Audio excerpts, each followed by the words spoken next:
आज जो पूरी इंटरनेशनल न्यूज घूम रही है अमेरिका की दादागिरी, कोई बोलने वाला है इस पर? वो किसी भी मुल्क के राष्ट्रपति को उठा करके ले जाए, किसी को कुछ नहीं। हालांकि नई बात नहीं है, नई बात नहीं। पावर है ना, ताकत है, नशा है, वो कुछ भी कर सकता है। ये पहली बार नहीं, ऐसे कई मुल्कों के साथ हुआ है। दूसरे मुल्कों में जाकर के बम गिरा देना, दूसरे मुल्कों के चुनी हुई सरकारों को गिरा देना, ये पहली बार है। जो आज सोशल मीडिया पर गर्दिश कर रही है बातें वेनेजुएला के साथ। इंसान को जब ताकत ज्यादा आ जाए तो वो जुल्म के रास्ते पर आ जाता है। यहाँ अपने आप को कंट्रोल करना मेरे अजीजों, ये वक्त का बहुत बड़ा चैलेंज है तुम्हारे साथ। ये हुई जिस्मानी ताकत, और जब माल आ जाए, अल्लाह अकबर, ये बड़ी आजमाइश है, ये बड़ी आजमाइश है। चर्बी ज्यादा उस वक्त आती है जब माल ज्यादा आता है। जिस्मानी ताकत तो चले, आदमी अपने आप को कंट्रोल कर लेगा, रोक लेगा, लेकिन माल की चर्बी ये बड़ी खतरनाक है। ये तो गरीबों का मजाक उड़ाती है सबसे पहले, दीन को हल्का समझती है सबसे पहले। ये मौलाना लोग, ये हमारी कैटेगरी के नहीं है। या उलमा, ये तो कमतर लोग हैं, यतीम लोग हैं, लावारिस लोग हैं। मालदार सबसे पहले दीन का मजाक उड़ाने लग जाता है। इसीलिए माल आए तो हमेशा दुआ ये करना कि अल्लाह माल के साथ उस्मान गनी की सखावत अता कर दे। माल आए तो अब्दुर्रहमान बिन औफ की अखलाक व किरदार के साथ आए, वरना कारून के पास भी था, शद्दाद के पास भी था, हामान के पास भी था, माल बहुत था उनके पास, लेकिन उनके माल ने उनको तबाह बर्बाद कर दिया। आज भी जिसके पास माल आया, पैसा आया, वो ये सोचता है रातों रात सब कुछ मैं अपना बना लूं, अपना खरीद लूं। अच्छा, एक बात और भी मैं बता दूं, जिन तीन चीजों की बात मैंने कहा जो इंसान को जुल्म के रास्ते पर लाती है, पहले उसकी जिस्मानी ताकत, दूसरे दौलत, तीसरे पावर, ओहदा, ये तीनों ऐसी चीजें हैं जो परमानेंट रहने वाली है ही नहीं। परमानेंट रहने वाली तीनों में से कोई चीज नहीं है। हाँ, इतना है कि जिस्मानी ताकत को जाने में टाइम लग सकता है, थोड़े टाइम बाद जाएगी, लेकिन वो भी पक्का नहीं। किसी हादसे में गिर गया, वो सारी जिस्मानी ताकत भस्म हो जाएगी। लकवा मार गया तो बड़ा सा बड़ा पहलवान बिस्तर पर आ गया, कुछ नहीं होने वाला है। मैंने सऊदी में देखा एक बहुत हट्टे खट्टे आदमी को, कोमा में है बेचारा, अब तो गल गया, लेकिन जिस वक्त कोमा में आ गया तो सिर्फ एक अटैक कुछ हुआ, कोमा में चला गया, जिस्म पूरा गल गया, खत्म हो गया। तो जिसको अपने जिस्म पर बहुत ताकत था वो अचानक भी जा सकता है, लेकिन नॉर्मली देखा गया है कि जाने में टाइम लगता है। जिस्मानी ताकत, माल का कोई भरोसा नहीं। लोग ये कहते इतना हमारे पास है कि साथ पुश्ते खाएंगी। हमने उस घर को भी देखा, उसका खुद बेटा 10-10 रुपए की भीख मांगता है। जिसने ये कहा था कि इतना मेरे पास है कि 7 पुश्ते खा सकती हैं, उसका सगा बेटा आज 10 रुपए मांगता है।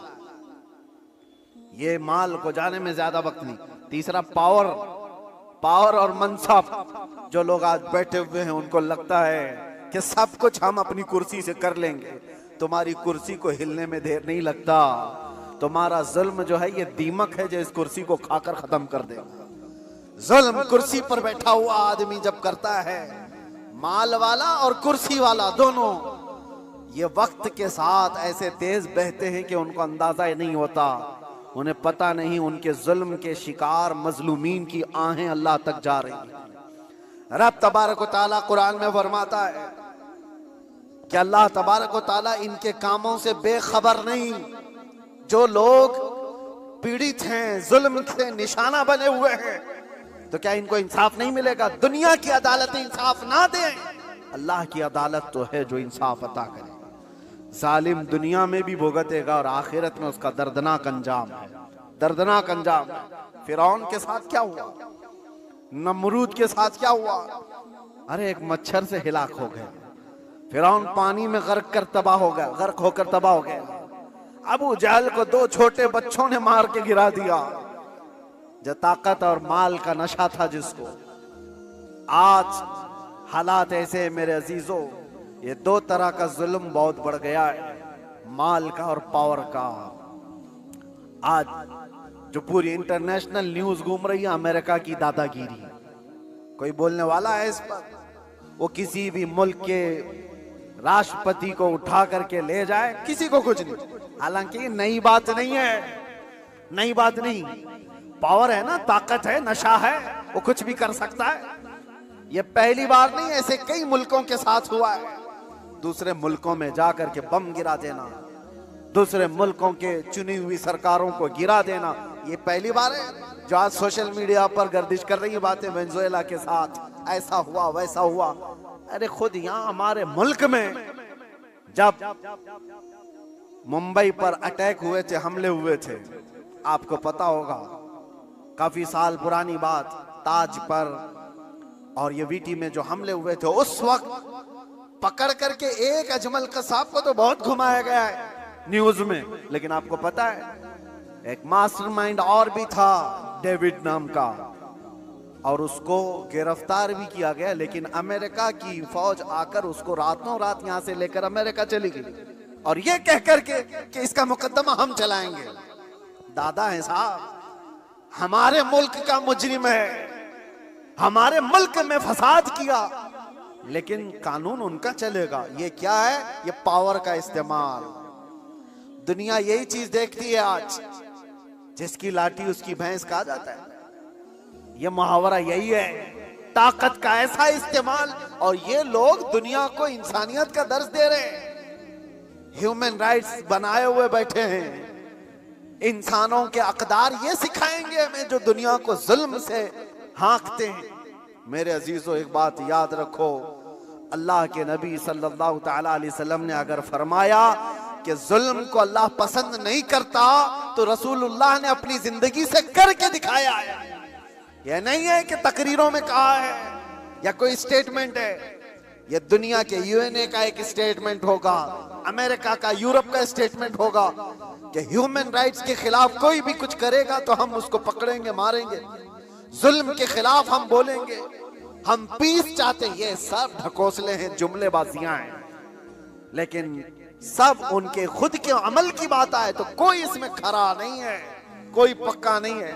लेकिन आओ, बारगाह रिसालत मुआब सल्लल्लाहु अलैहि वसल्लम, अल्लाह के नबी सल्लल्लाहु तआला अलैहि वसल्लम जब फरमाते हैं कि जुल्म जायज नहीं, तो मस्जिद नबवी का वो माहौल है, सहाबा बैठे, हुजूर ने फरमाया ये मेरे आखिरी वक्त होंगे, मैं दुनिया से जा रहा हूं, मफहूम मैं बता रहा हूं, इसके बाद हो सकता है तुमसे मुलाकात ना हो, लेकिन तुम में से किसी पर भी कोई हक मेरा बाकी रहे या मुझ पर किसी का हक बाकी है तो खड़ा हो और मुझसे सवाल करे।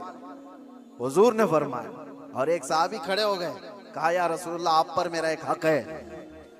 कहा क्या है? फला जंग में जब जा रहे थे, आप सफ़ें सीधी कर रहे थे, मैं थोड़ा बाहर आ गया था, आपने छड़ी से मुझे मार दिया था, मैं बदला लेना चाहता हूं, आप पर मेरा हक है। तो रसूल करीम सल्लल्लाहु तआला अलैहि वसल्लम ये नहीं फरमाया इस्लाम का बादशाह जो इस्लामी सल्तनत को एस्टेब्लिश कर रहा हो कि तुम बादशाह जो पूरे कायनात में फैलने वाला दीन है उसके मुक्तदा और उसके आका से बदला लेने की बात कर रहे हो। नहीं फरमाया, हुजूर ने फरमाया उठो आओ। हजरत उमर तलवार निकाल लिए थे, कहा कौन है जो रसूलुल्लाह से बदला लेगा?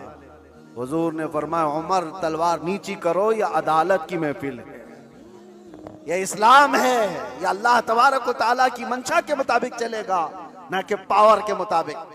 पावर तुम्हारे पास है, इख्तियार तुम्हारे पास है। हुजूर ने फरमाया आ जाओ। वो सहाबी आए, लेकिन उन्होंने ये भी तकाजा किया कि या रसूल अल्लाह, जिस वक्त आपने मारा था मेरे जिस्म पर जुब्बा नहीं था, मैं नंगी पीठ था, आपने मार दिया था, मैं चाहता हूं आप भी अपना जुब्बा उतार दीजिए।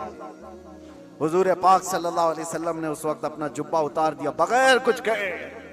उस सहाबी ने बढ़कर मेरे आका की मोहरे नबूवत का बोसा ले लिया। दोनों कंधों के बीच हुजूर के एक ऐसी मोहरे नबूवत थी जो सूरत से ज्यादा चमकती थी। ये निशानी थी मेरे आका के खातमुन नबीन की, खत्म नबूवत की मोहर। उस सहाबी ने बोसा ले लिया और कहा बदला हो गया मेरा ये। लेकिन अल्लाह के नबी सल्लल्लाहु अलैहि वसल्लम ने अपने आप को पेश तो किया है, कोई किसी के सामने ये गच तो बैठा है कोई, अरे आज का कोई भी नेता खड़ा होकर के कह दे किसी पर कोई हक बाकी है तो पूरे घर निकल आएंगे। हाँ, सबका तो खा के बैठा हुआ है छोटी छोटी चीजों के लिए। अब तो देखें लोग फिर भी संभलते नहीं है। मुझे हैरत इस बात की होती है, ये जो अभी इलेक्शन आ रहे हैं सारे नेता तो बाहर निकले होंगे, सब तुम्हारे पास अपनी अपनी कहानियां लेकर, लेकिन इनके पिछले जुल्म तो याद नहीं है, लोगों को भूल जाते हैं। अरे पानी के लिए लोगों से रिश्वत, घर के लिए रिश्वत, हर चीज के लिए। ये मखलूक के साथ जो जुल्म करके कुर्सी संभालते हैं, इनका जब वक्त आए तो मेरे अजीजों तुम्हें भी तो अपने पावर का इस्तेमाल करना चाहिए। एक बात याद रखो, इमाम हुसैन का ये जुमला है, आपने फरमाया था कि मेरे नजदीक जालिम वो नहीं जो किसी को मारता है, जालिम वो भी है जो उसके जुल्म को देखकर खामोश रहता है, आवाज नहीं उठाता। और यहां आवाज उठाने की बात तो छोड़ो, तुम तो ताउन कर रहे हो। आप भाई आगे बढ़ो, हम तुम्हारे साथ हैं। जुल्म करते रहो, हम भी तुम्हारे साथ हैं। पैसा खाते रहो, हम भी तुम्हारे साथ हैं। ये क्या है? ये निजाम को बदलने की जरूरत है। आज पावर का जो इस्तेमाल हो रहा है, गलत इस्तेमाल, इसको बदलने की अपने अंदर सोच पैदा करो। आप सोचते होंगे हम थोड़ी तादाद में, हमसे क्या होगा? हरगिज मत सोचो, एक की सोच से भी इनकलाब आता है, एक की सोच से भी इनकलाब आता है। बढ़ना तुम्हारा काम है। तुम क्यों सोचते हो कि पूरी दुनिया मेरे साथ खड़ा होना चाहिए? नहीं, सरकार मुजाहिदे मिल्लत रहमतुल्लाह तआला अलैह बहुत दिल के अंदर मलाल लेकर के चलते थे। उम्मत के हालात ऐसे, मैं उनको पढ़ा तो मैं भी कई मर्तबा ऐसा, जिसको कहते हैं ना डिसअपॉइंट हो जाना, हालात को देख रहे यार कोई आता ही नहीं, क्या फायदे का हम चिल्लाते रह जाएं, लोग आपस में इख्तिलाफ करके छोड़ के चले जाएं। हुजूर मुजाहिदे मिल्लत रहमतुल्लाह तआला अलैह एक बार लोगों को बुलाए थे कि दिल्ली आओ, लेकिन उनकी जितनी तादाद उनको मकसूद थी नहीं आए, तो बहुत ज्यादा नर्वस हो गए। कहा कि इस उम्मत के लिए हम आवाज उठा रहे, ये आने को तैयार नहीं। वापस आए, उस वक्त सुना सरकार मुफ्ती आजम हिंद रहमतुल्लाह तआला अलैह आला हज़रत के शहजादे, उन्होंने कहा था कि मौलाना लोगों को मत देखो, दुनिया जो है कूफा में इमाम मुस्लिम के साथ शाम में 60,000 की तादाद में नमाज पढ़ती है और दूसरे दिन फजर में 2 बच्चों के अलावा कोई नहीं होता। आप इनके बेस पर ना आओ, आप अल्लाह के भरोसे पर जाओ। इसलिए कि गरीब नवाज पहले से हिंदुस्तान में माहौल बना के नहीं आए थे, अल्लाह के भरोसे आए थे, अल्लाह ने माहौल बना दिया। एक आया था लेकिन लाखों को इस्लाम का नूर देकर गया। एक से भी होता है इनकलाब। आप क्यों सोचते हो कि मेरे चाहने से कुछ नहीं होगा? आप सोचो, खड़े हो इनकलाब के लिए कि मैं जालिम का साथ नहीं दूंगा, जुल्म के खिलाफ रहूंगा। लोग तो बिक रहे हैं आज। हमारे यहाँ एक नेता साहब ने कह भी दिया कि मुसलमानों के वोट की हमें कोई जरूरत नहीं, इनको लुभाने की जरूरत नहीं, एक रात पहले 1-1 हजार में बिक जाएंगे, इनके घरों में 1-1 हजार का लिफाफा पहुंचा दे, ये बिक जाएंगे, हो जाएगा। उम्मत मुस्तफा को आज लोग इस तरह का खिलौना बनाए, और ये मजाक नहीं है आपके साथ। आप उसके बावजूद भी ये कहते भाई आगे बढ़ो, हम तुम्हारे साथ हैं। जालिम का साथ देना भी बड़ा जुल्म है। कयामत के दिन इसका भी सवाल होगा आपके साथ, इसका भी सवाल होगा कि उसके जुल्म तक पहुंचने में कौन मददगार था? तुम मददगार थे, तुम सारे मददगार थे।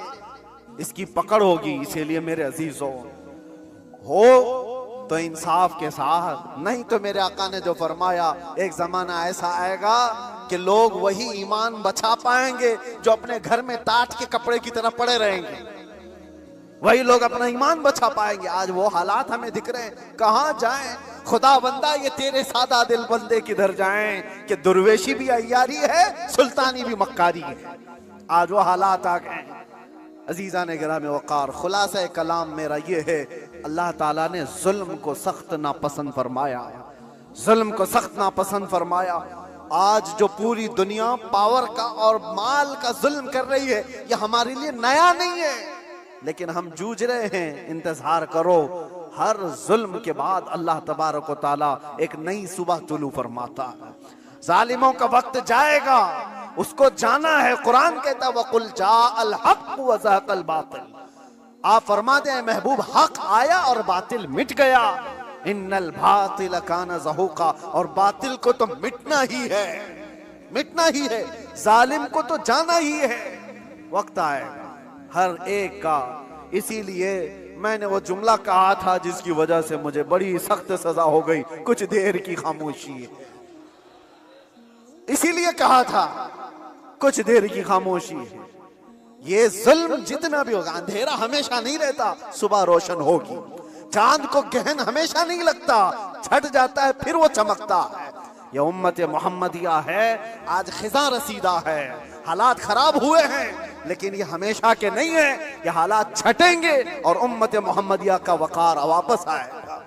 और हमारा काम क्या है? उम्मत को जगाना, बेदार करना, तुम्हारी तो हैसियत और तुम्हारी अपनी वैल्यू बताना कि तुम वो नहीं हो जिस तरह की जिंदगी गुजार रहे हो। 100 साल पहले इकबाल ने बहुत प्यारा शेर कहा था, बहुत प्यारा, हमें झिंझोड़ते हुए